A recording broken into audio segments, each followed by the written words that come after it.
आता खरोखरच मी मेकअप शिकायचं मनावर घेतलेलं आहे बरं का. लिपस्टिक तशी रोजच लावते, पण म्हटलं चला वेगवेगळे शेड ट्राय करून बघावीत. सकाळी सकाळी बेकरीत गेले पाव आणायला, कारण आज रात्री बनवायचे होते मला वडापाव. आणि खूप सारी गावरान कोथिंबीर, हिरव्यागार मिरच्या बघून माझा काय पोहे खायचा मोह आवरला नाही. आणि असं पण आम्ही तिघच मायलेकरं होतो, म्हटलं चला गरम गरम पोहे बनवून खाऊन घ्यावीत, कारण खूप दिवस झाले एवढ्यात पोहेच खाल्लेले नाहीत. आणि हिवाळ्यात खूप सारी कोथिंबीर, सगळ्या भाज्या, फ्लावर, कोबी, वटाणे, खूप काही काही छान भाज्या भेटतात. म्हणूनच खरं तर मला हिवाळा खूप जास्त आवडतो. म्हणून मग गरम गरम पोहे बनवले आणि आम्ही तिघा मायलेकरांनी मस्तपैकी पोह्यावरती ताव मारला.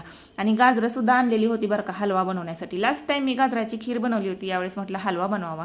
नंतर मुलांनी डिमांड केली ज्यूस टी, म्हणून त्यांच्यासाठी चिकूचा ज्यूस बनवला. खूप सारे ड्रायफ्रुट्स वगैरे टाकून ज्यूस बनवला. आणि बघा ज्यूस बघून त्यांच्या रिॲक्शन इतके खुश झाले. टीव्ही बघत बघत त्यांनी ज्यूसवरती ताव मारला आणि लगेचच म्हटलं आता या दोघांना थोडंसं कामाला लावूया, म्हणून गाजरं घेतली खिसायला. माझ्या लेकीने थोडीशी गाजरं खिसू लागितली मला.